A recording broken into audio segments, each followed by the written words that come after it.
For our developers who are in Tokyo or Berlin or other cities across the world to translate applications from their local languages to English so they can reach everyone across the world.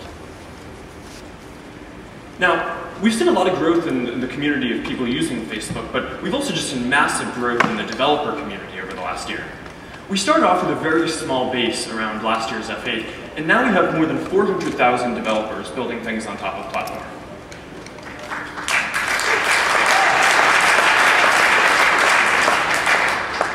The developer community is also spread all over the world.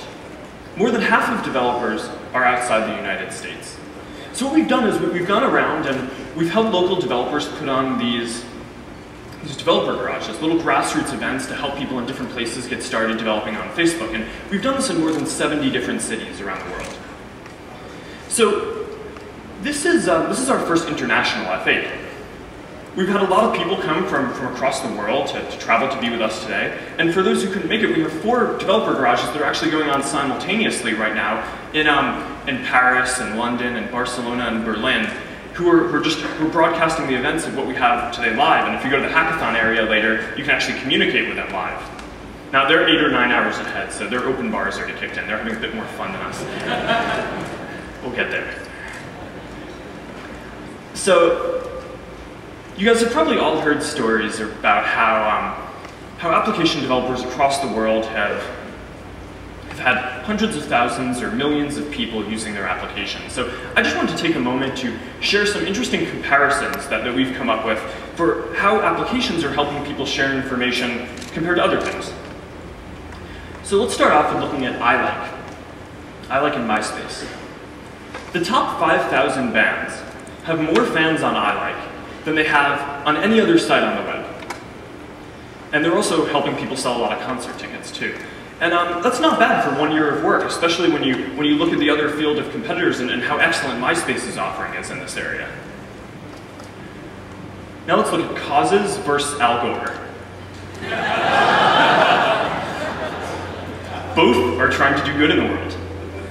The cause, Stop Global Warming, has more than 30% more members than Al Gore's own Alliance for Climate Protection.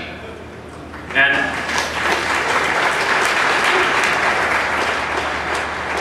they did this without a Nobel Prize, without an Oscar, without a multi-million-dollar marketing campaign, all social graph. The good news is the two have merged, so they're now working on pushing this forward together. Another example is Zynga versus Las Vegas.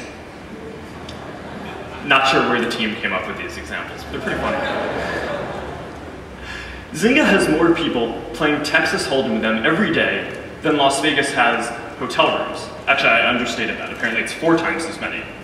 So, some of these examples may have been a little bit silly, but I think that they demonstrate the point about the depth and the scale of the impact and the sharing that's happening through these platform applications. Now, because of all this, there's been a lot of recent investment in the ecosystem. And by our count, there are more than 30 different developers who've received funding to build applications on top of Facebook, including a few new ones this week that we were happy to talk about. You may have heard about Living Social on Monday, just announced that they received a $5 million funding. And 2 other ones that you may have not heard about yet were Flixster, a movie application, raised $6 million from a group of investors, including Allen & Company. And this morning, Zynga announced that they've raised $29 million from Kleiner Perkins, so congratulations to you guys.